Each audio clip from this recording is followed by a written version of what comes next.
Hello, everybody. My name's Milan Starcic.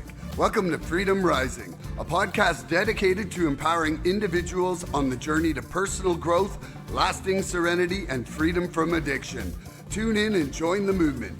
Your journey to freedom starts here. We neither represent, promote, or demote any 12-step program or organization. We are merely souls on the path of recovery with the desire to expand our lives and experiences and share them with you. Hello, everybody. Welcome to the 137th Recovery Freedom Rising podcast. I'm Milan Starcic with co-host Trish S. And today's topic is forgiveness. Would you share what this means to you, Trish, and why you're happy to discuss this here today?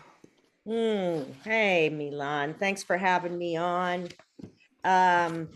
Let's talk about, that's a really, really great way to start is just what does it mean? And I'm going to cheat a little bit and just use one of my surrender cards that really, I think, describes forgiveness well, Perfect. especially in terms of recovery. So forgiveness releases grievances and resentments and makes room for miracles. When we forgive, we make the choice to let go of our grievances and resentments, and in the process, give ourselves peace of mind.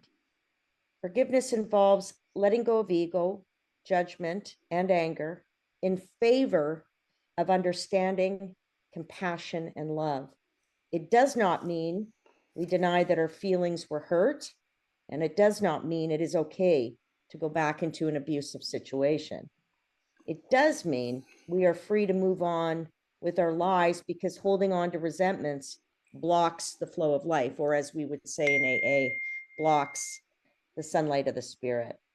By letting go of past hurts, we make room for miracles. In our addictive living, we sometimes do things out of anger or fear that we regret afterwards. Then we want the other person to forgive us. In recovery, we need to remember that when we ask someone for their forgiveness, we also need to be willing to ask how we might make amends. Asking for forgiveness and forgiving others are powerful tools for transformation. To forgive is the most beautiful, highest form of love. In return, you will receive untold peace and happiness. And I will say that is absolutely true for me. It seems a lot of that I know for people who are new or working on forgiveness, sort of counterintuitive. You know, some of us come in here with a lot of pain and hurt that we may have received in childhood. So it can be really difficult. But I will say that understanding that forgiveness really means to give for someone. So whether that's yourself or others, you're doing the giving. And as we know in the program, when we give, we receive. And I think that's really what this is all about here. To forgive is the most beautiful, highest form of love. You will receive untold peace and happiness. So, and I love forgiveness because it relates to let go, let God. It relates to resentments, anger, frustration, all those things, compassion, so it's a really powerful spiritual tool, but I will say not easy, but simple. I love that. That was amazing, and so are you. And thank you for coming back for another episode, Trish. I love our conversations on recovery, and us doing a regular thing is very exciting in my heart. Okay, I also did a little bit of research, so I'm going to read my thing, and then I'm going to talk about what it is for me. Okay. So forgiveness is the spiritual practice of releasing the resentments, guilt, and shame that bind us to the past. It's not forgetting them or excusing harm. It's the deep acknowledgement that clinging to pain keeps us sick, while letting go sets us free. As the big book teaches, resentment is the number one offender.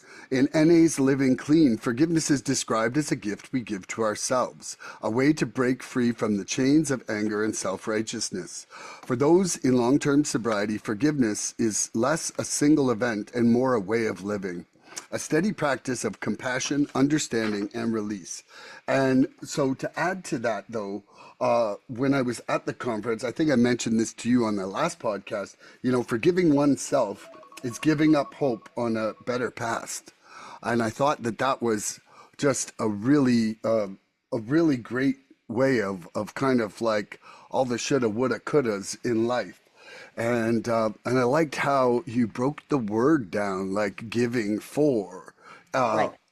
you know, it's it's almost when you see the word for in our language, it often responds to things like pair in PER in like Latin or Italian or Spanish. And their word for actually means through. Right. And so, like, if you kind of look into the meaning probably a little further, it's like giving through, like we're giving through our action of service. Like service really is, you know, service in a lot of ways is a form of forgiving. It's like we're literally living for giving. 100%. And then that ties into compassion, which means feeling with, right? Sharing in Hmm. another's suffering. Yeah, So because calm is with right. COM. And Yeah. this leads me back to, we can't give what we don't have. So all of these spiritual principles we have to practice for self first. So Yes. self-compassion, because I think a lot of us come in here with, whether we want to admit it or not, a lot of self-loathing, um, and just sort of beating ourselves up a lot. Um, Hmm. and so this is really important. And then once we do that, right, to be able to see things more wholly, right? Hmm. Like, well, there's that line where we were all doing the best we could at the time with what we had. That's a lot of truth. And that's for everyone. Again, everyone's fighting a battle we know nothing about. So, our actions and behaviors when we're unhealed, and let's face it, in or out of these rooms, we live in an unhealed world. Like a lot of wounding goes on. Um, Hmm. and we're just children who've grown old. So self-forgiveness, yeah, that's something else I want to talk about today. I don't think we could talk about forgiveness without self-forgiveness. Yeah. Okay. So forgiveness is not about the other person changing. It's about changing the hold they have on our heart. What story are you still carrying that no longer needs to define your present? Well, that's a good question. I'm sneaky. Yeah, like I've done a lot of work, but there's obviously something, um, that, like I've got remnants of stuff. So yeah, I think, uh, you know, yeah, so say the question again. What am I What still carrying? story are you still Yeah, carrying that what no story? longer What needs to story? define your present? Yeah, what story?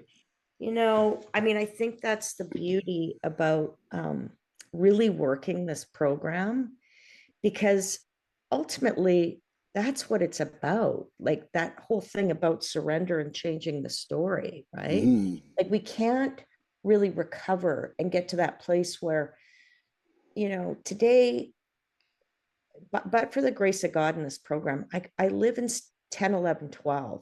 So, I don't Is have the that your phone impression. beeping or mine? Sorry, no, that's Oh, that's that's mine. My okay. computer, an email came in. Um, but yeah, what I was saying was, I the whole point of recovery is changing the story. So I've Hmm. I've done a lot of work on that, and I would say that probably, the only I would probably want to ask that maybe of someone like my daughter if she can see any remnants of that. But I'm just struggling here about the story, because that Well, that, okay, that was okay. How first. about this? If I change the word story to what belief are you still carrying that no longer needs to define your present? Yeah, Does that open it up to a different way of looking at it? probably. Hmm. Yeah, what belief? am I carrying? I think there may be some remnants of that, it's all my fault and I've got to do better. That's sort of that, because that was a really old story for me growing up. It was because I grew up with alcoholics, right? So the goalposts are always changing, and Yep. it's always your fault. You just got to do better. And then you do what's suggested, and then that's not good enough, and you got to do something else. So I've got to be really careful about falling into those kinds of things where I'm working way harder than I should. Are you all right? Yeah, I'm just putting some eye drops in. I get dry Oh, eyes from having laser eye surgery 18 years ago. And oh, one of the long-term effects is your eyes get dry, so I carry drops. That's all. okay. I was still listening. Yeah, no, I think that, You finished? yeah. Yeah, and so what story am I still carrying that no longer needs to define my present? You know, my immediate response to that would be that I'm unattractive. My immediate response to that is that I'm ugly and very unpopular. Like that was something that in a large bullying, really physical environment of my childhood, that was just something that I grew up thinking about myself. But when you were just speaking about, kind of it's your fault and, you need to do better, one of the things that just immediately shot through my head is that my good is never enough. Yeah. Like And this is a common story. I, This I, not good enough. I Yeah. used to, I would get 95 on a math exam and it would be like, why wasn't it perfect?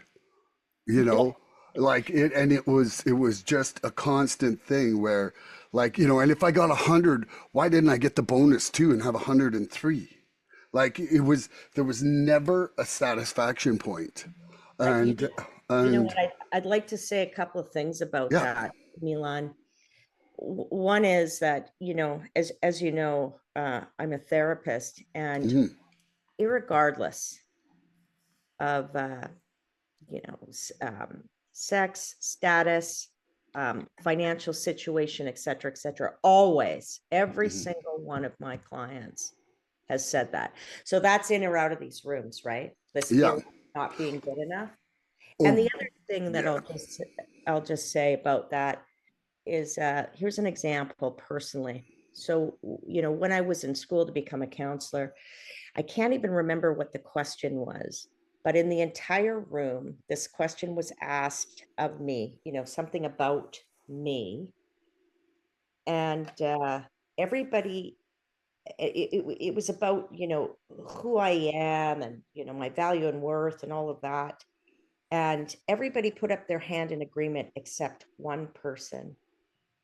And that told me everything, because I was fixated on that one person. So that ties in with what you're saying about the test. So this whole perfectionist thing, like focusing on the one instead of, like the 99%, like you said, But right? but the but the problem in being in an environment that's really bullying is that it was like the 18 saying it and the two not. Like actually verbally saying negative things. Right. Like when people were bullying and teasing, it was in packs. Like it wasn't like one bully like you see on a TV show.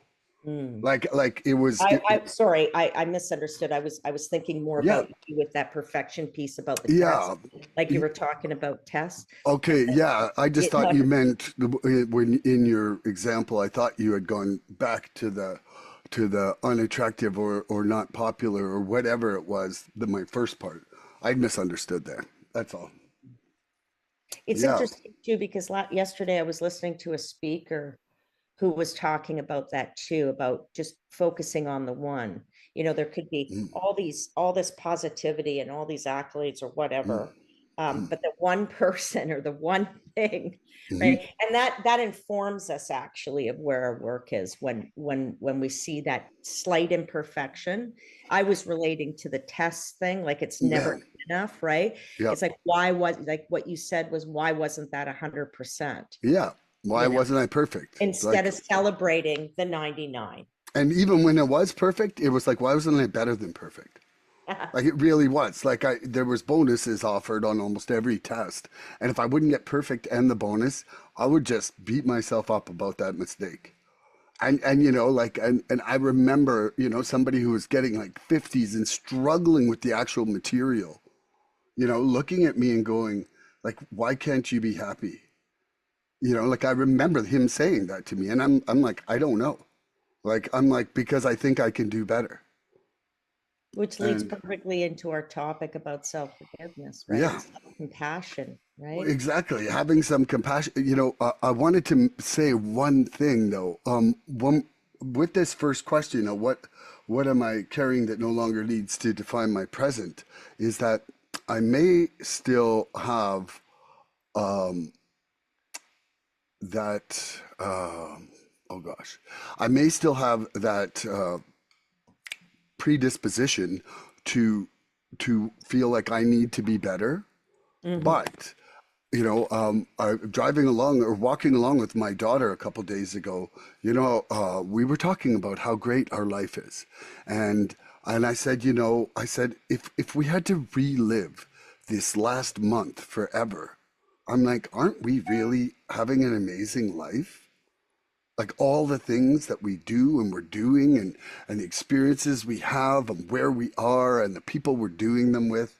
And she fully agreed. Like it's funny that I can have a lower bar for my life as a whole versus my own actions. Mm-hmm. Like isn't I just was realizing that, and I just wanted to mention that as well. Because, I think you're leading back to something else that's really important, which is kind of a hallmark of our program. It's one day at a time. Like the only moment we can affect is now, Mhm. like is today, right? This whole notion of trying to change the past, like in hopes of a better past, is a long mantra in the program, and when we work with sponsees, that's where you can see it come out. Yeah. Um, but but yeah, this is the only moment, and that's also leads to presence, which is Mhm. where peace is. So I really appreciate you saying that about just be here now.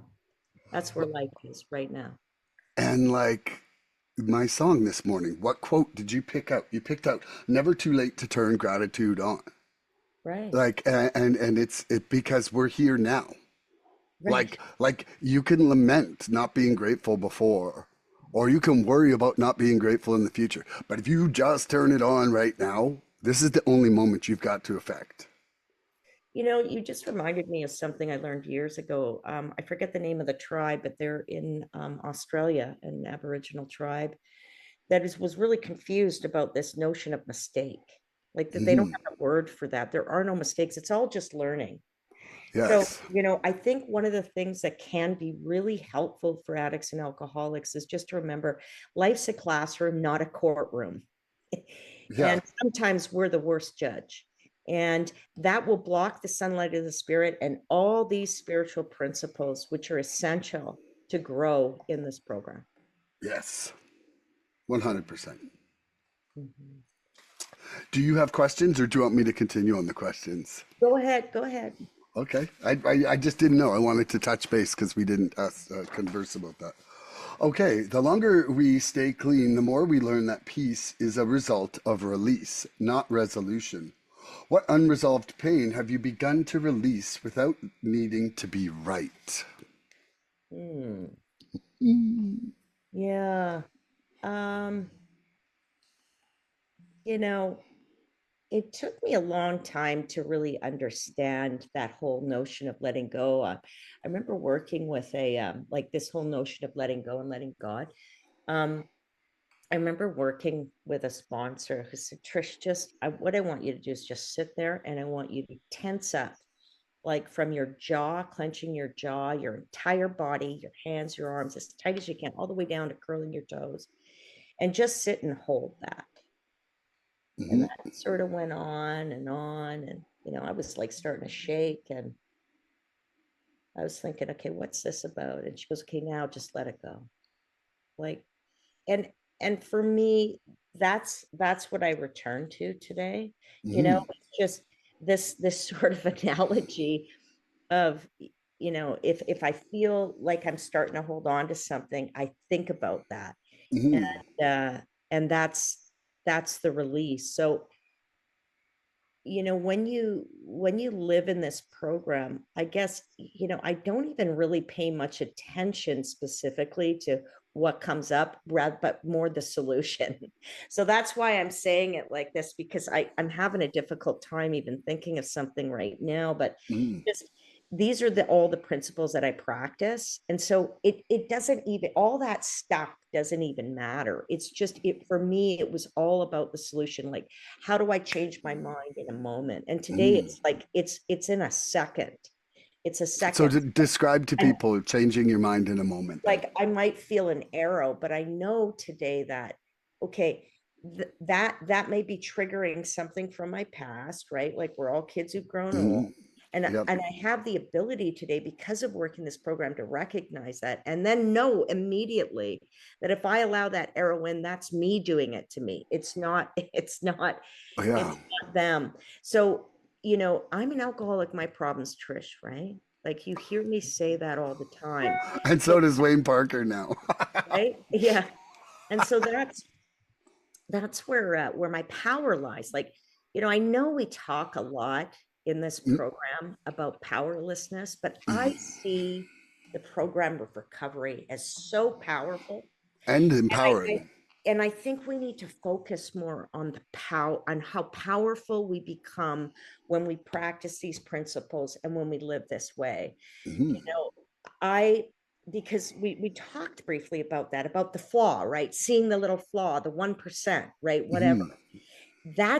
That's the way my mind works. So I need this other food for thought to change it. So you asked me about changing my mind. Well, that's what it is. What's the solution, not the problem? And I don't care if it's a 1% thing, you know, it's that's the solution to that problem. So I'm really glad Mm-hmm. you brought this up, because for me, that's what we need to focus on, is getting into the solution. And once you start practicing the solution, so again, like today, it's like it happens in a split second, because I've literally rewired my brain, right? So because neurons that fire together wire together. So Mm-hmm. once you change this, it's like, oh, okay, that's being triggered. Then there's a bit of reprieve and laughter and humility, like some brevity and levity to it. And I go, oh, that's what's happening right now. Okay.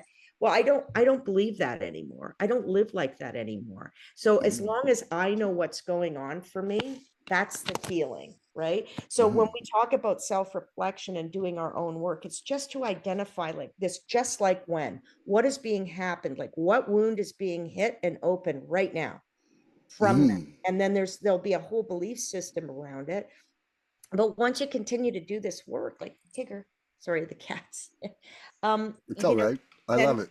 then you're able to literally change your mind. And that's what this program is about. Like, that's what minds are for, Milan, for changing and growing. Plasticity. Yeah, yeah, exactly.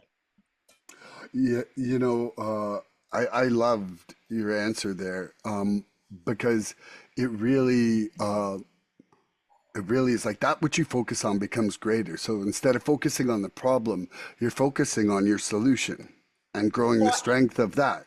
And absolutely. I really think that that's the trap that a lot of people get into, is like they start to just like fixate on their defects and shortcomings and can't get past them because they're not looking at the flip side of freedom that would be when they surrender them. Thoughts become things, Milan. In fact, Yes. that is how we have manifested the material world. Yeah. Okay. Everything we built and done in this entire world, okay, came from the thought, an idea, and Yeah. then we manifest it. So if we even just if in this program, if we can even just become aware of what we're thinking, like become the observer of the self, and just go, isn't that interesting? Look at what I'm thinking about. Look at what I'm focusing on. Interesting. Just start from that place, like just to become aware of what I'm focusing on and what I'm thinking about. And always thoughts become things, but they also preclude attitudes and behaviors, right? So feelings and behaviors. So thoughts, feelings, behaviors. And it happens like in a split second, when we're out there, that will happen in a hot minute, and then a punch is thrown. And it's like, was there any thinking involved? No, not really. I just heard something, it triggered something. I went right into feeling a certain way, and then I punched the guy in the face. Yeah. So today, when we break down just how that works, like how the mind works, this thought comes in, interesting, it's triggering this feeling, that might be it, just like when, and then I get to choose today, because I've taken that reprieve and pause. I get to choose today how I'm going to behave, and that's the program Yeah. in action.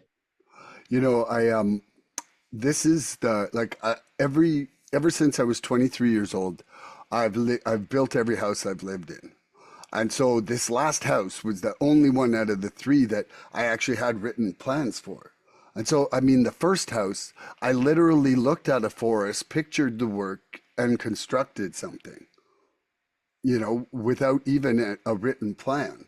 So I mean, and so to me, that was one of the real first concrete examples of thought creates the reality, right? Like it went from 9 months later, I'm putting my head down on a pillow in a place. Right. Yeah. From standing in a field that was surrounded by forest, and it was like some of that forest will be my home. And in my brain, I was actuating the steps to do it, right? So, 100%. It's really quite miraculous when we look at that. And this sort of relates to me a little bit to this notion of creation too. Like anything that's not water, trees, or earth, or rock, came from an idea, a thought, and then it was manifested in the real world, right? Pretty miraculous. you can't build what you can't conceive, right? Like that's the thing is that at some point, everything you see was a picture in a head, Mm-hmm. you know? Okay, so for me, what unresolved pain have I begun to release without needing to be right? So, I've mentioned to you before the great resurrendering of March 2025 for me. And, and I think like I was kind of at a plateau. I was like, felt like I was kind of banging my head against the wall with my defects and shortcomings because I was the one trying to remove them. I just Yeah.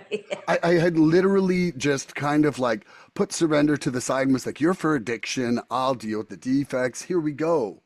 And like when it was reminded to me from my friend Tom on that podcast, like I could have just been a sucky little ass and been like, oh, like, like poor me was doing the wrong thing. But instead, it's like I really just fully embraced it. Like I finally feel like I'm getting to a point in my life where I can embrace being wrong wholeheartedly. And it was never the case before this program. Like I Fab. would I would defend wrong positions just for stupid reasons, you know, to hold on to patterns. And now it's just I'm on such a quest, quest for growth that it's just like I won't let myself get trapped in those places anymore. Right. Hmm. And I think you just mentioned something really important, which is kind of step three, right? Made a decision. So it's like, I can't do this, but if I turn it over, that's the Yeah. power. So plug into the power. I'll tell you a little story. I remember one day just laughing at myself. This was many years ago. And I was frustrated about something already. And I'm in the kitchen What and were you frustrated about? You won't oh, tell us. I can't remember. It doesn't even matter, Milan. I know, but I just wanted a little another No, layer. this was years ago. Like today I pay attention to the real substance, not the noise, Yeah. right? Um, so anyway, uh here I am trying to make some toast, and I'm pushing down on the toaster button, right? And it's not going on. And I'm starting to get even more frustrated because, as I said, I was already kind of frustrated prior to that. And then I just busted out laughing because I noticed right away that I wasn't plugged into the power. And Yeah, it was it this doesn't click whole if you don't plug it in. analogy. This was a whole analogy for me of like, plugging into the power. So, I thought, oh, wow. Okay. Yeah. If you plug into the power, it works. Right. And that was this whole analogy for me about, letting go and letting God and plugging into that power greater than myself, to really learn how to do that.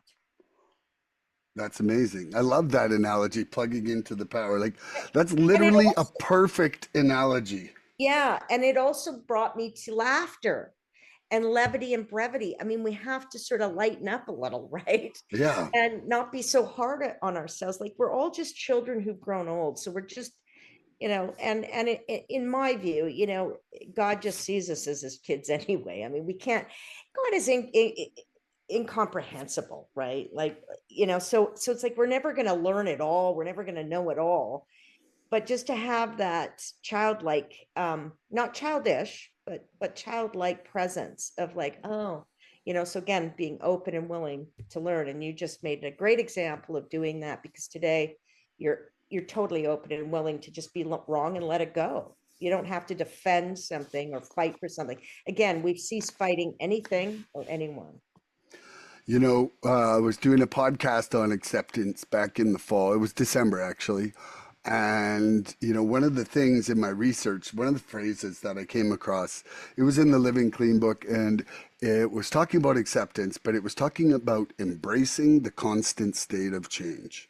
And, and I thought, geez, like, that is like second level acceptance. Like acceptance kind of like lies around like, I'm okay with this, but like actually finding that gratitude for all those moments of change, whether I'm feeling like they're bad or good moments or not, but disregarding my own personal bias, my preference on it, and embracing it. I think that's a super powerful thing to strive for. Absolutely, Milan. That was Yeah. beautiful. You just reminded me of a daily goal that I created back in 2011, and it was to practice acceptance and detachment in order to feel balance and freedom. And for me, that really hasn't changed. Mm-hmm. So, for me, these are values that I practice every day in order to feel that balance and freedom, because I recognized that, being attached or taking things personally, right, doesn't allow the other to, number one, you don't allow acceptance of the other person. Like just let it be, right? Mm-hmm. It means nothing. And I think for a lot of addicts and alcoholics, we're on overdrive when it comes to meaning making. Like again, like our book tells us, real or fancied, it's in our head, and that's what's going on, and that's what they're Yeah. thinking, and that's what's, it's like, without ever really checking that out, we just assume a lot. And again, people are fighting battles we know nothing about, and we're not really that important. We're not always on someone else's mind. Mm. My first sponsor always said, he said, all of your feelings are 100% real, but the facts they're based upon may not be. Yeah, And that's kind of ties in exactly what you were just saying. 100%. Yeah, Okay, I've got another one for you. You ready? I'm ready. Forgiveness is a decision to stop drinking the poison of resentment, hoping somebody else will suffer. And what ways was holding on to old hurts affecting your spiritual freedom? Oh, like almost entirely.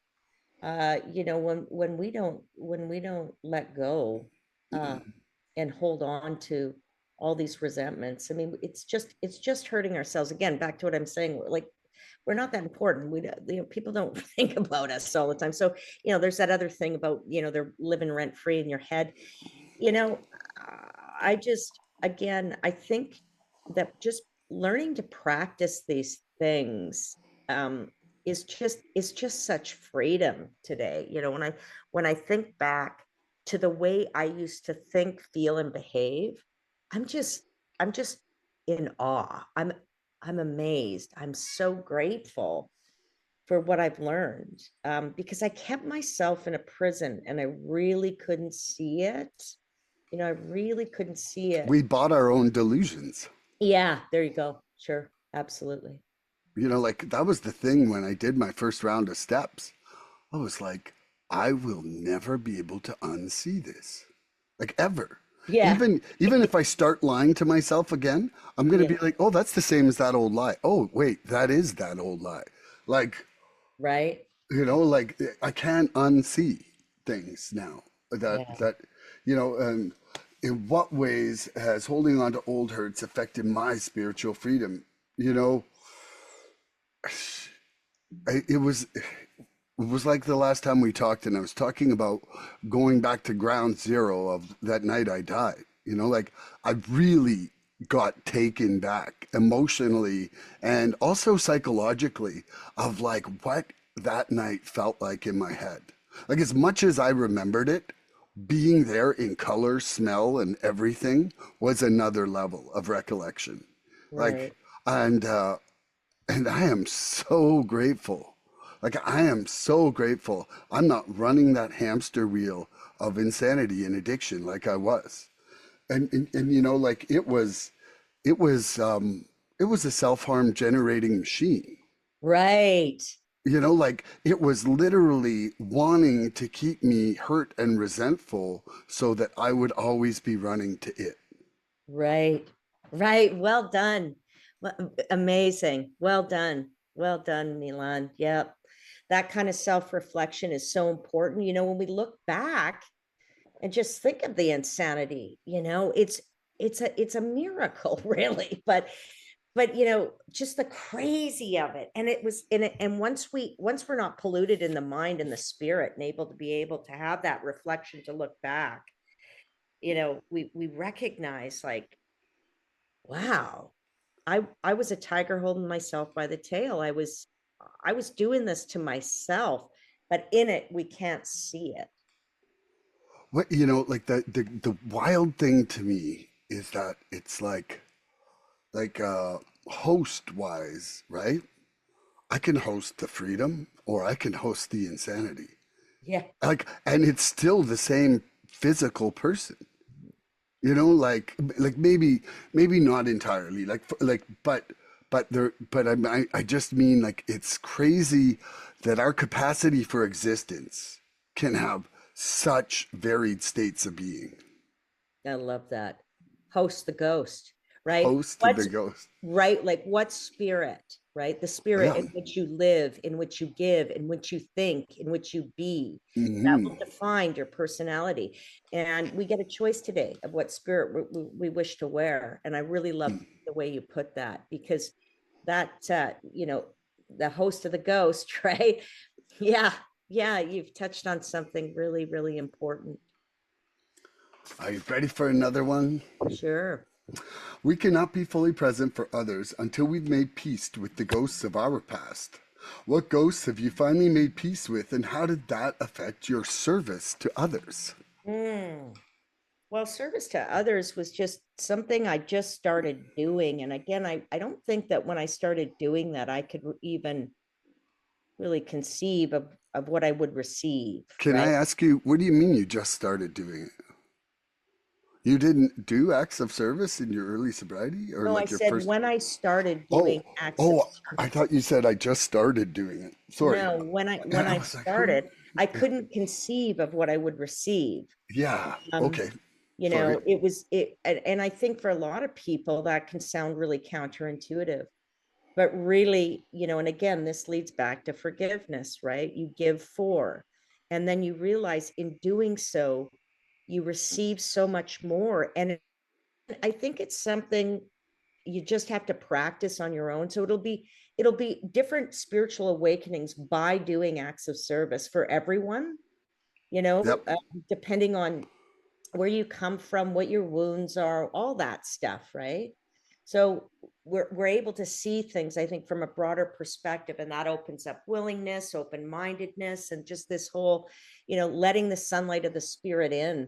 And so I'm a big fan of just doing it. Just keep doing it and let those lessons in and allow a higher power of your understanding to work with you as you work with your hands to give. And then the receiving comes in these unbelievable spiritual awakenings of the self. And again, like I said, that'll be different for everyone. You know, I've always likened recovery a fair bit like math or geometry. Like you are given something like the number pi, maybe in grade five. Like, and in grade five, you know, you could start to use it for circles and for geometry and but you couldn't prove that pi is what it is, or any of the other geometry theories you get, even Pythagoras theorem. Like you might not have the mathematical know-how to prove it, but you're given this tool, and if you use it for long enough, it will take you to further tools that will let you prove it. I am so pleased that you brought this up because geometry is really near and dear to my heart, Milan. You probably don't really know that about me, but you know, I problems of the spirit, right? Hmm. And of the mind and the spirit and the soul, they come to me in structure and form.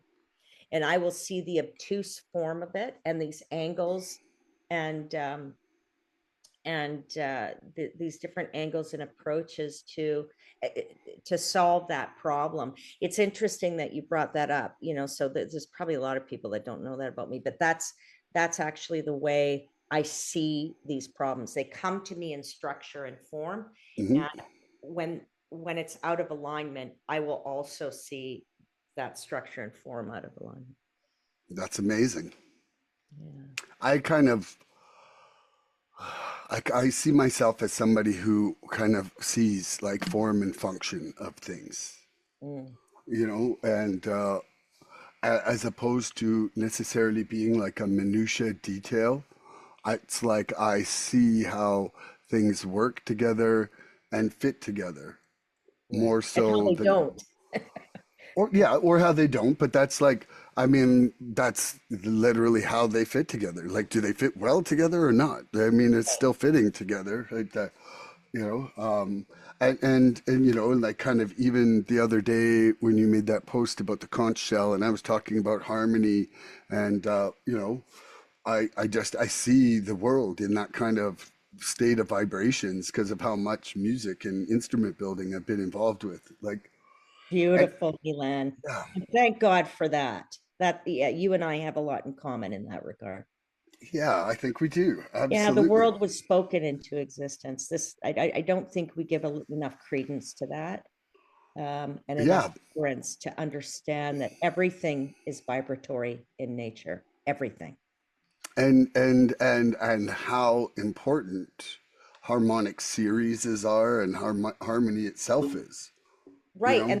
And it's a great example too of incoherence. And I know you know this because you're a musician about incoherent sound and what happens.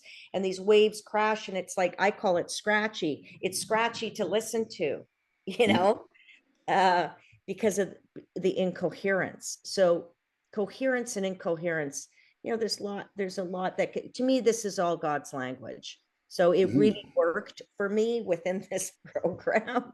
We don't want to get too much down that rabbit hole because I know today's podcast is all about forgiveness. No, no, no, no, no, no. Hold on. I like to make it very clear that we don't always necessarily stay on topic, nor do we always answer every question. And we relish in the freedom to go where these things inspire us. Well, there it is. Recovery freedom rising. Yeah, there we go. Yeah.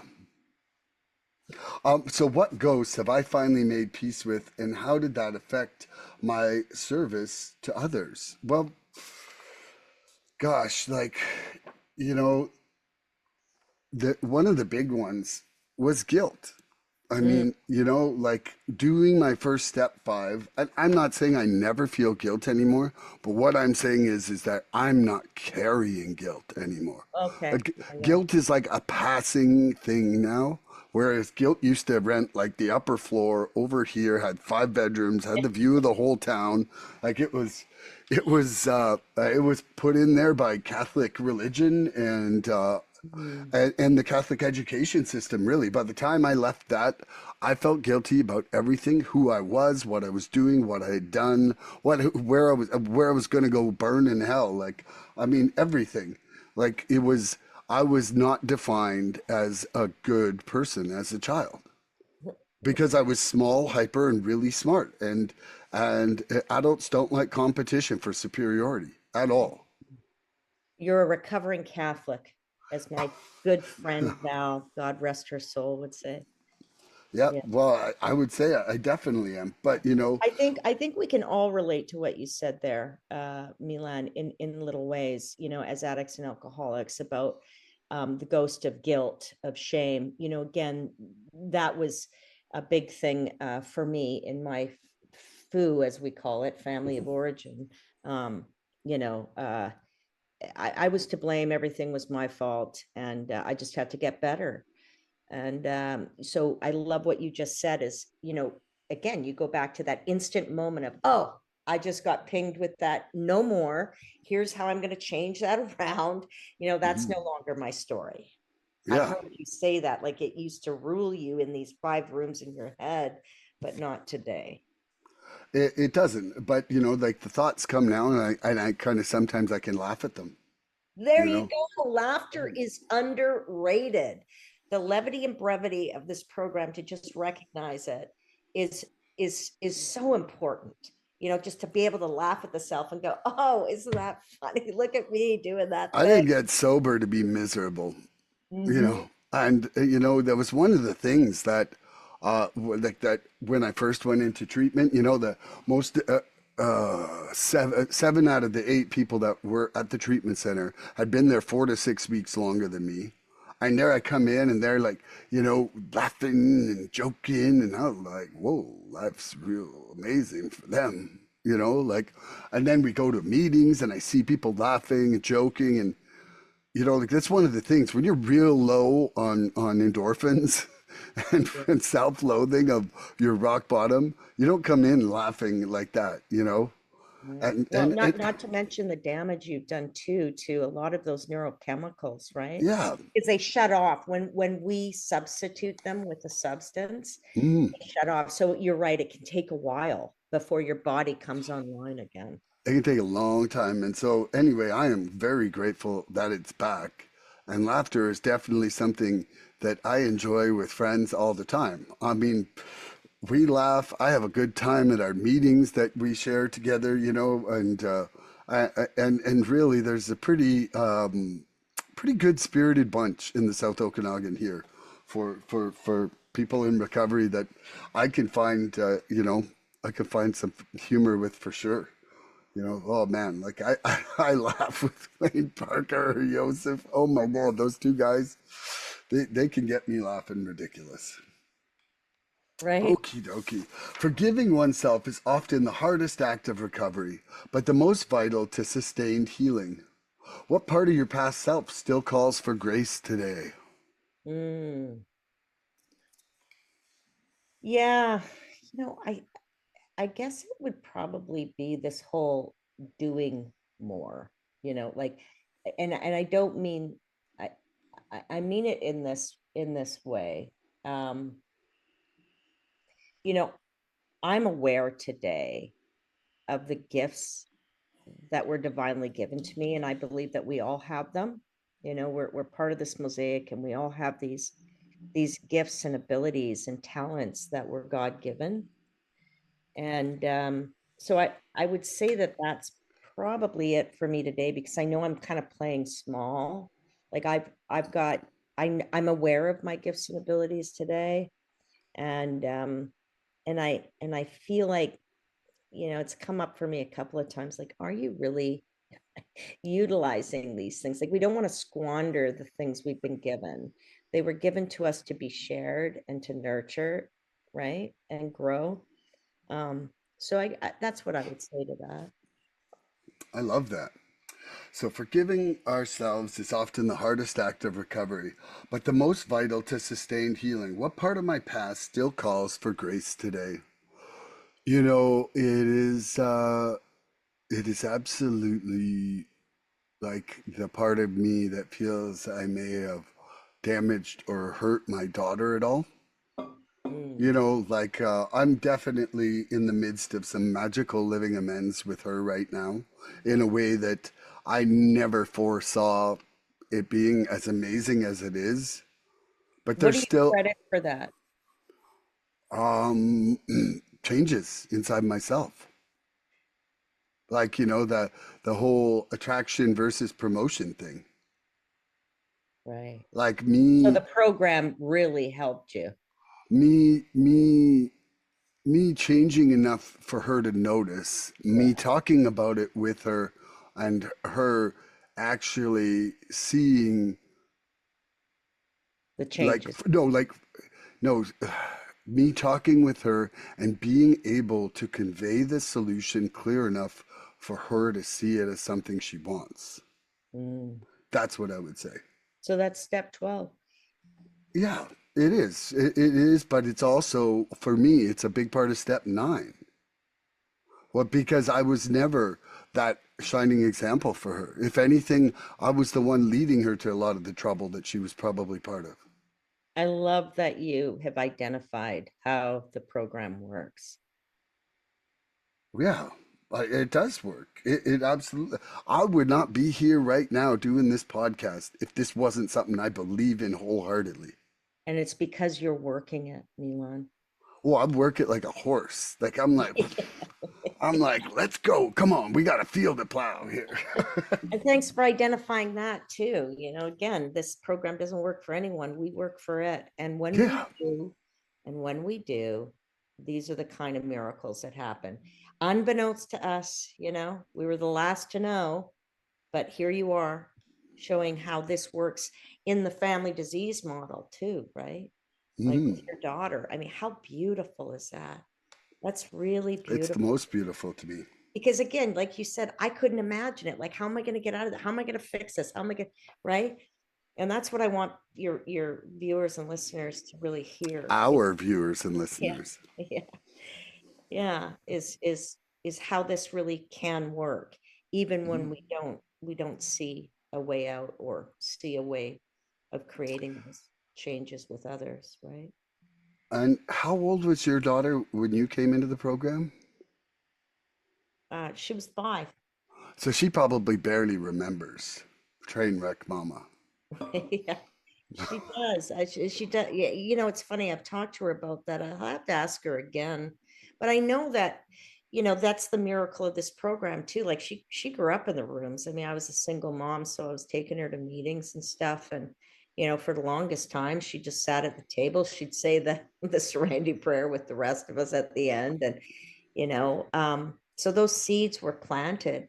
And what I love about this program is, regardless of her journey, again, acceptance and detachment, I had to let her go her own way. But she found her way back to these rooms. She knew where the solution was. So I'm just really, really grateful that I was patient enough to see how this works. Like, I just need to do my work and I need to surrender. You talk about that a lot. This is a program of Mhm. surrender. So just to let go and let God and know that, I'm not in control. I just need to practice these principles, and then all will be revealed. And yeah, and so here we are today. I love that. Mhm. Are you ready for another one? Sure.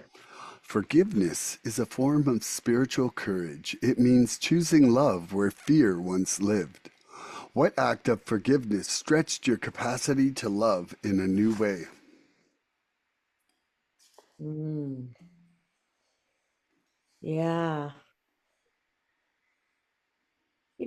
I think that would probably have to be, with my daughter, actually. She really taught me a lot about that because we went through a really dark time, and I had this spiritual awakening, um, where I was sort of at this I was having this dark night of the soul, and I literally saw it as like God just cutting all of the things that I loved, and that I obviously was attached to out of my life. A lot of death, a lot of people, a lot of places, a lot of things, including my dog, and it all sort of happened at once. And my daughter, she just turned away from me, and was really unreachable to me. And at that point, I'd lost my whole family, and so I was at this having this dark night of the soul, and I got on my knees. I went into prayer and meditation, and what came to me was this dark sort of furnace of a foundry, right? It was dark around, but the furnace was just blazing. And there was this big old burly guy. And I could see his back and then sort of the side of him. And he's just like clang, clang, on this anvil, right? And suddenly I'm up over his right shoulder and I'm looking down, and there's this beautiful double-edged sword that he's hammering into perfection. Mhm. And I literally hear the voice of God say, "Ye of little faith, I am all you need. I am sharpening your sword of spirit." And I knew at that point that's what that was. And I recognized, okay, so this is it. My faith, this is all about faith. Like, have I really let go and let God? Have I really completed this step 3? And I understood right away what this was about. And I said, okay, I let go. She's yours. I know you got her. And it was shortly thereafter, Milan, that she came back to me in a fever, stronger than before, more connected than before. Like, just, it was miraculous. And so I understood right then and there what I needed to learn um, about forgiveness and letting go and letting God and having faith, you know, Mhm. because I had made up all these meanings. I was actually, I think this was more about forgiveness with my creator, my maker, to understand what that was really about, you know. That's a beautiful story there. Mm. I love that. What act of forgiveness stretched my capacity to love in a new way? Well, I would say that it was some self forgiveness for how wrong I was. Like, when we do our step 4, or when I did my step 4, sorry, I don't know how yours went, but with mine, it was like a great revelation. I wasn't I took one psychology course in university when I at university, but it was not my major, and I had no formal counseling. I had no more formal psychiatry, psychology, anything but one basic introductory psychology course. So I didn't really understand what I was doing, and doing the searching and fearless moral inventory revealed a lot for me about how I was really creating resentments from a lack of tolerance and a lack of acceptance of others as they were. And then that was creating expectations and making me angry at them. Mm. And it was, it sounds real simple now, but if you just feel like shoulda, I deserve, you should be this, like all those little phrases really just lead to me being angry for nothing. Expecting somebody to do something that is really their choice or not to do. Right. Uh, uh, Well, uh, and then when we think about ourselves being forced to do something, like how well would we have responded? yeah, and so I, it took me a little bit to kind of forgive myself for being so brutally wrong. Mm. Like, like you think I was mad at myself when I got 98 on a test? What about when I get 3%? Like, I just shit the bed on life. And, and I was really, but getting past that and having some self-acceptance about how I was and not how I am right now has allowed me to see the far-reaching negative effects on others that intolerance and lack of acceptance has, especially on children, because it really made me take a deep look at how that affected my daughter's personality, self-worth, everything. Like, how is a young child supposed to feel if you're saying that what everything they're doing is wrong? Beautiful. Like, and unfortunately, most children believe people that they love. Yeah. Like, fortunately or unfortunately, but in that circumstance, I don't think it's that fortunate. And so it has really opened me up to be able to halt myself when I'm acting with intolerance or lack of acceptance. Yeah, And so then, and I've then that's allowing me to have love for people, even in moments that I'm not loving people. I love that. I've always said that my daughter was my greatest teacher, and you've reminded me of so many things, raising her, of this perfection piece and how she interpreted it. Like, one of the things she would say to me, was, you'd have me load the dishwasher and then you'd redo it. So, little acts like that of like making her wrong, right? It's like, yeah, exactly. Does it matter? So here I'm, restacking things to get more in it, but does it matter? Like, what am I teaching her? Because in all moments I'm teaching her something. Mhm. So yeah, Like, you don't know the best. You're not right. I like, I'm smarter than you. Like, there's yeah, a the lot of impact implied that lessons there. yeah, the impact and effect we have on our kids is huge, because they look at us like God, we're all they have. And in my case, it was really that with my daughter. And I know that I passed on that perfection piece to her. So Like, um, did her she's dad die, or are you guys broken up? her dad's passed away. Yeah. Okay. Yeah. I wasn't aware of that. My father was passed away when I was 4. So, yeah. It's interesting because, my mother passed away when I was 2, and, the same-sex parent is really Mm, important. Um, mm, so that's kind of interesting to me, Milan, that you lost yeah. your dad at a young age. Did you have other siblings? I had an older sister, 3 years older. Okay. You're the Yeah. baby of the family. Yeah. Yeah. I would like to think I became the man of the family at an early age. Yeah. I remember being 4 going, well, I'm the man of the family now.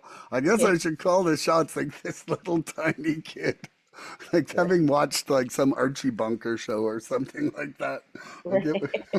it was absolutely just I, ridiculous. and I hope too, just going back to what you said about, and we're talking about the impact we've had on our kids, that we're able to see ourselves more wholly too as kids, like, of the impact on us, and then how our ideas and notions were formed. Just like you just said, here you are 4 years old, and this is what your 4-year-old mind constructed. Well, Yeah. and so all kinds of behaviors and thoughts would follow that, right? Yeah. Absolutely. Okay, I've got a good one here. Are you ready? I'm ready. Okay. We find freedom not when others are sorry, but when we stop needing them to be. What changed in you that allowed forgiveness to happen even without an apology? Oh, yeah. That's a beautiful question, Milan. It is a good one. I'm like, Yeah. yeah. Again, I just want to go back to forgiveness, like to give for.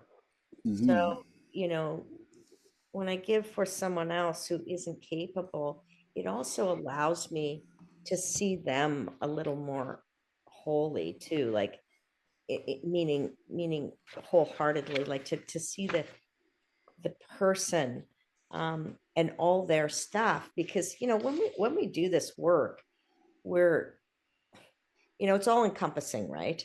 you know Mhm. um Like, for instance, I just want to read this here. You know, a newcomer might ask, how can I forgive my parents and other people who shaped my childhood? If I'd gotten what I needed when I was young, I wouldn't have to go through all the stuff I'm facing now, right? I think that's common, you know. We talked both a little bit about that, you know. Um, and the response in this book about sponsorship is, in the process of looking back at our past, we see the circumstances of our childhood in a clear light. We see how we reacted to situations that weren't of our making. We see that we did whatever we could to survive intact.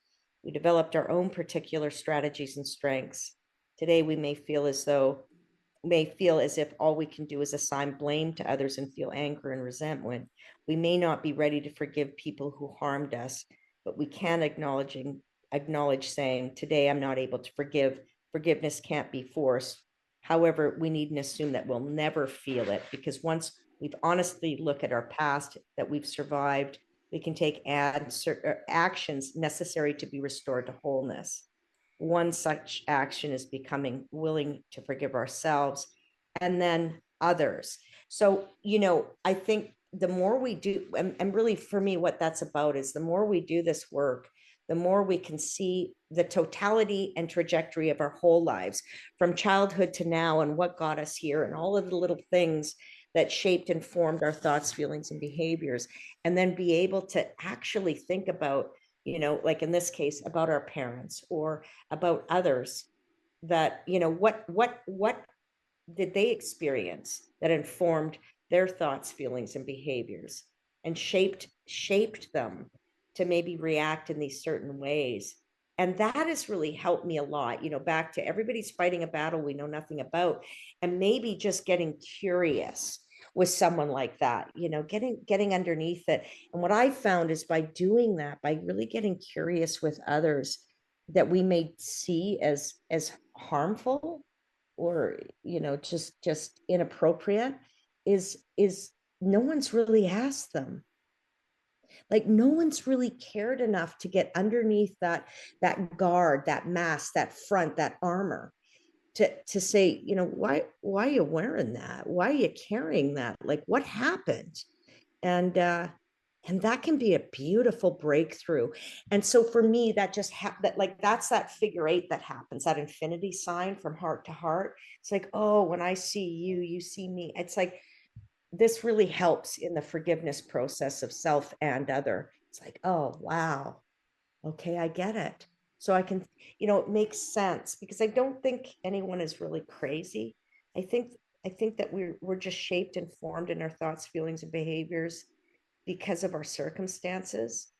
And once we get underneath that, we actually see the whole person.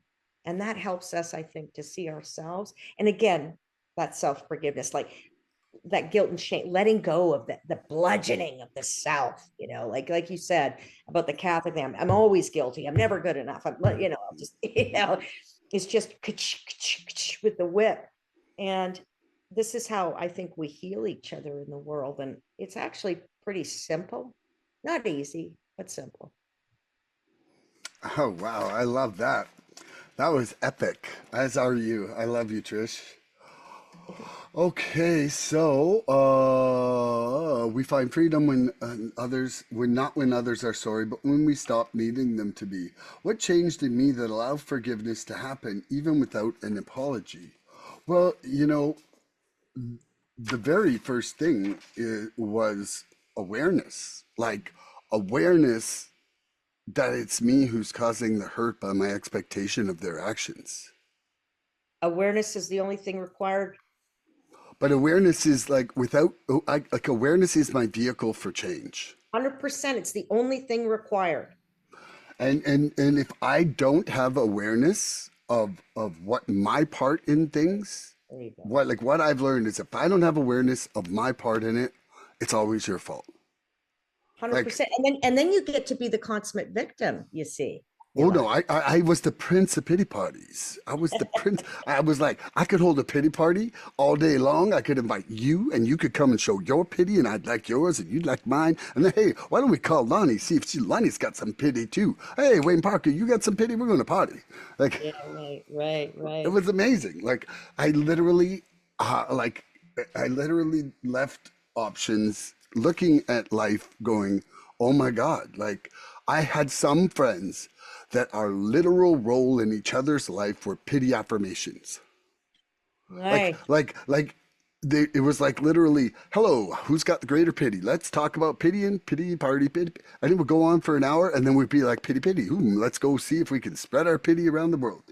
Like, it was, that was not my whole life, but it was the last 6 months of my addiction entirely.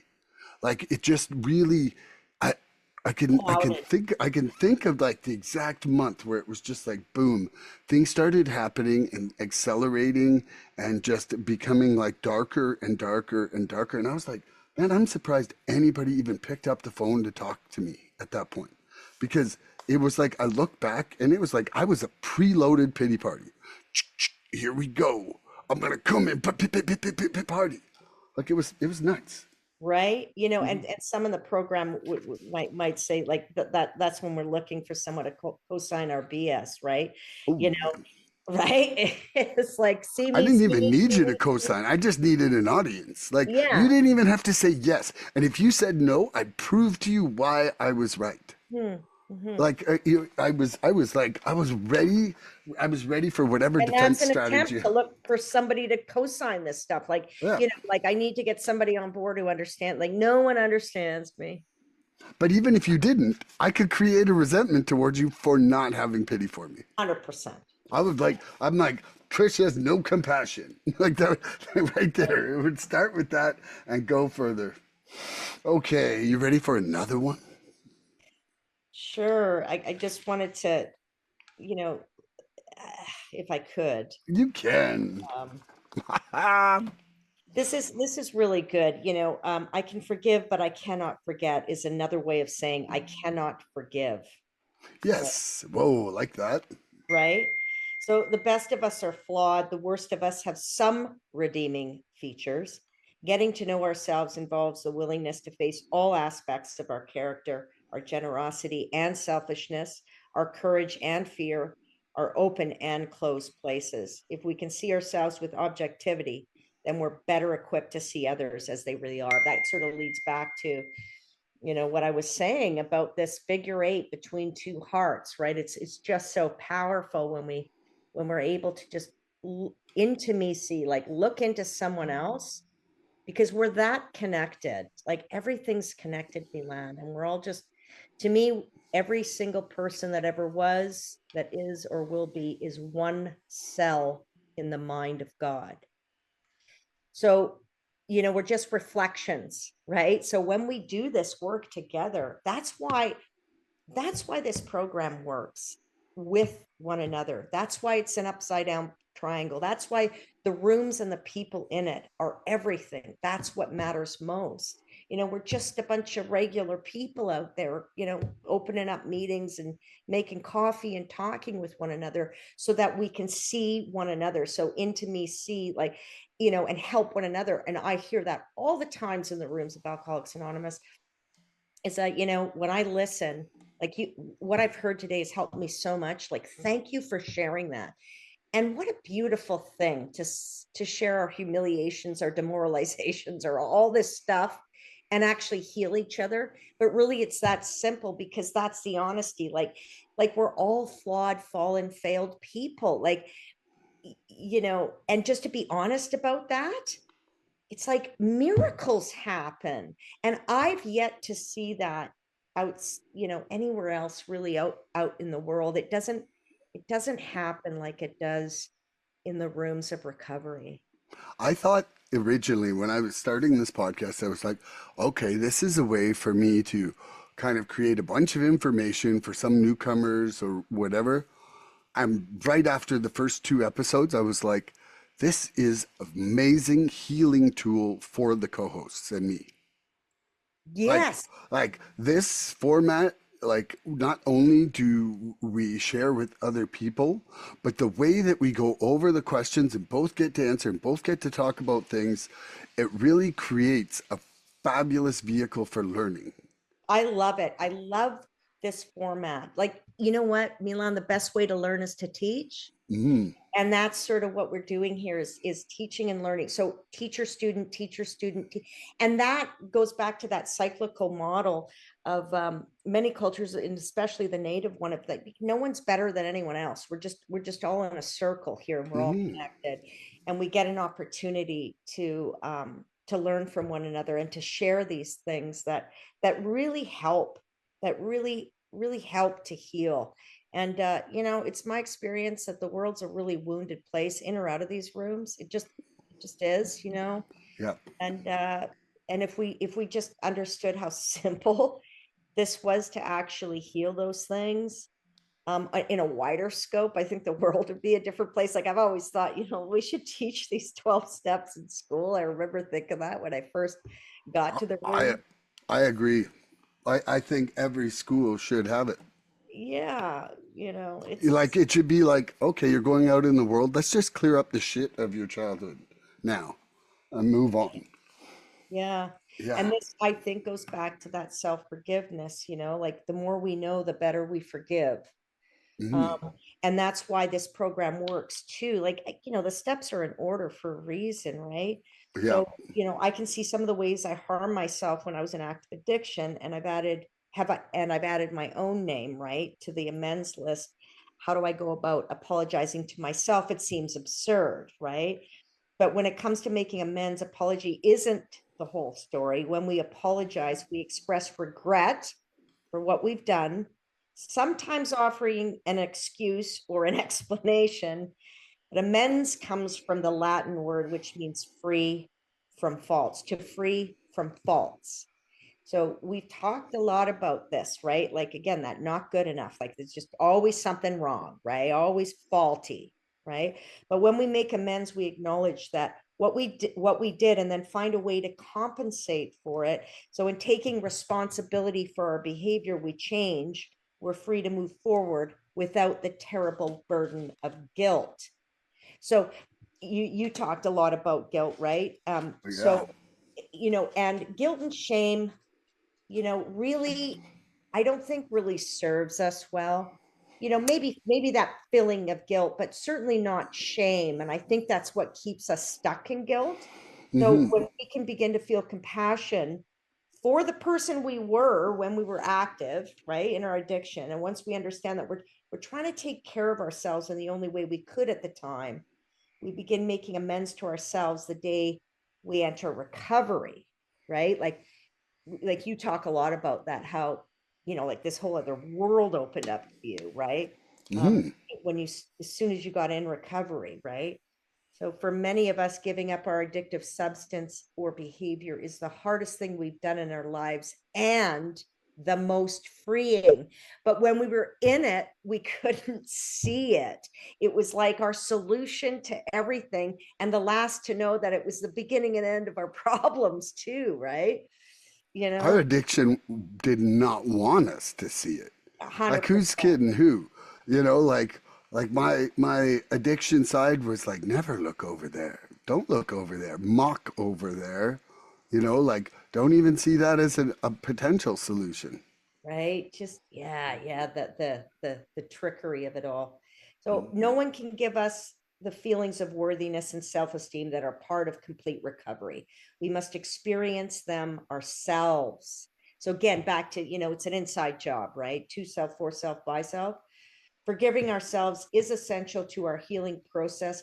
If we can't forgive ourselves today, we can pray for willingness, trusting that we'll grow in generosity and tenderness toward ourselves as well as others. And I found this really, really helpful. Like today, I grow in love and compassion just by practicing that. And if I get stuck, I just ask for the willingness, like just to be willing to open me up to see what I'm not seeing, right? What I need to see. Like, give me the eyes to see, the ears to hear. so that I can heal myself and others as I walk out in the world. Again, we talked about the impact we have. We feel it deeply with our kids, but it's not just there. It's just our being out in the world. We have a huge impact on one another. Everyone does. And just to become aware, like self-awareness, you talked about awareness. Awareness is the only thing required. Like to be self-unaware is to me, addiction in a nutshell, right? Like completely self-unaware, self-absorbed, but self-unaware, right? Mhm. Self-awareness happens when we're able to I look at, was believing all my delusions. yeah, right. I mean, I was wholesale sold on the bullshit I was selling. Yeah. Like And I and was we have so, I to, was like, there was a real moment of shame and embarrassment. And then it was like, okay, just put that aside and imagine life without that though. Like, right. I was listening to a speaker yesterday who talked about, just just try living for 6 months without telling any lies at all, not even a white one, not nothing, just try that and see what happens. And I thought, wow, that's a really great that's a really great idea. freedom quest. Yeah, this freedom quest, because it also, I think, would help with that self-awareness of where do we tell white little lies, and we co-sign that stuff too. It's like, oh, I don't really want to go here. You'll be talking with a friend or whatever. Well, just tell them this, just rather than, Mhm. so like, again, a little white lie, and it's like, yeah, we do make There up. is no little and there is no white. There is only Yeah, truth or lies. yeah. Thank you, Milan. Yeah. I thought, wow, yeah, that's so powerful.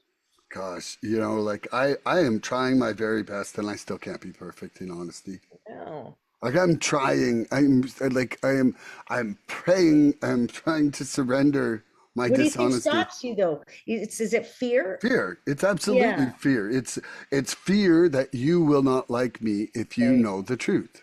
It's Right. absolutely fear. And Yeah. and If you and really knew me, yeah, yeah, you'd abandon me like a bad, yeah. Yeah. yeah, and or yeah, I don't know. I think about it often, but it's definitely, it's in my prayers and on my surrender list for sure. You know, Yeah. That's what, absolutely. you just reminded me of something else too, Milan. That's what I love about this program. It's never done. Like our work is never finished, Mm, So that also helps to relieve me. It's like, this isn't a program of perfection. It's a program of progress. And mm. it's like, you know, did I do a little better today than yesterday? Like, did I see, hear, or think or feel something that I needed in order to grow along spiritual lines today? And it's like, yeah, that's why I love all of these readings, because there isn't a day that we can't thread them through our day and see them in action, because, that's all we are as people. Our lives exist totally in the mind, right? Yes, exactly.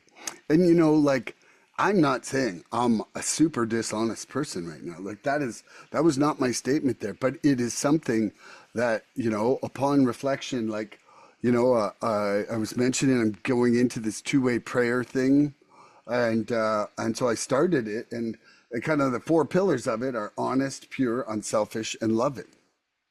Beautiful, And beautiful. and, and so it's, one of the things that it allows me though to do is that there is an element of self forgiveness that occurs when I do the right thing. And so if I use this two-way prayer tool to get more out of my self will, my very first time I used it, it was uh, it was amazing. I was really amazed by the results, and B, I was really amazed by the feeling inside myself afterwards. Yes, yes, yes. Like, can I tell you what happened? Yes, please do. Okay, so and by the way, on Saturday, I'm having the guy that I met from Texas on to do a two-way prayer podcast. So there's going to be, Awesome. yeah, but I'm super stoked about that. Shout out to Tony. Woo! Um, Anyway, though, so I kind of anybody can download them, twowayprayer.org. They've got some PDFs of kind of how to go through it. Like, and so it was printed out 4 pages, and I just kind of started going along with it. And the first thing is kind of writing out like a stream of consciousness, and then you sort of sort through that, kind of applying the honest, pure, unselfish, loving to see which things could have been, some guidance from your higher power, because it's not going to be the ones that aren't those things. You know what I mean? And then you, once you're kind of going through on your list with that, then you look at, how would you enact that thing? Like how could you perform that thing, being honest, pure, unselfish, loving, right? And so one of the things that came up on my list was there was a couple that was really experiencing a lot of anxiety, that I'm working with right now, and and they were going through some things, and I'd gotten some messages the night before, and I just briefly looked at them before I started my two-way prayer thing. And when I reached this point, and I was like, I'm like, have, have an assuring, loving conversation with Tom and Lou. And so right at that point, like, I had forgot to turn my phone off, and it went ding, and it was another message from this couple. And I'm like, this is the opportunity. And I just immediately hit call to them. And I was like in a very serene state, and I just talked to them, and I said, I have been through this hundreds of times, and this is your second time. I'm like, I 100% understand your stress. And I'm like, there is nothing to fear right now, because I can get you through this today. And it was just like, I could hear them both go, ah, like on the other side. And it was just taking that time to share some of my assurance and serenity with them just completely changed their day in a way of service, not because it made my deal go through. My deal probably would have still went through regardless of whether I did this or not. But this was a being service to their peace of mind. You know what I mean? Yeah, I do get what you're saying, Milan. Like, really, again, being in touch with the spirit, because that's really what animates the body. That's what motivates the body. That's first. And we forget that in the mundane world. We really Mhm. do. Yeah. So, just helping someone ground back to reality, which is, again, all things of the spirit. Mhm. That's what's going to define us. And that's how people will remember us for sure. I'll tell you that. Absolutely. Yeah. Hang And on. Oh, go ahead. Go ahead. no, I was gonna say, do you have like another thing that you want to read or say? Yeah, I did actually. Okay, yeah. There was, and this is because I think this comes up a lot with people too, about, you know, this idea of like over forgiving, and do I become a doormat? Like, what, like, where's the balance, right? Hmm. like where's the balance? Like, we all have to do our part, right? Hmm. So that doesn't excuse anyone else, and it's not about just letting everything go. And I thought, wow, this is a really great um little reading about it. And it says, I'm still confused about the issue of forgiveness. What if someone takes advantage of me, harms me, or cheats me? Do I just do nothing? And the reply from the sponsor is written here, and I thought this was really good. It says, we're not required to be doormats. Self-esteem requires us to speak our truth when doing so isn't harmful to ourselves and doesn't harm others. We're not really doing people or institutions any favors by not acknowledging problems. So this is, much different about, we have to acknowledge the problem, right? And that's the tough part. It's like, well, how do I address that? So here's a little analogy. Not long ago, I bought a piece of equipment for my home office that turned out to be defective. In my days of active addiction, I'd have yelled at the salesman, threatened to sue the company, created a huge drama and a lot of ill will. Or I might have done nothing at all, simply swallowed my anger and taken the loss, hold on to the resentment, right? So that we can bring it to the pity party, as you were saying, right? And or had the equipment repaired at my own expense. So again, poor me, look at what I had to do, right? Both of these paths are those of a person with low self-esteem. In recovery, I could be clear, firm, and persistent about my expectation of having the defective equipment picked up and replaced.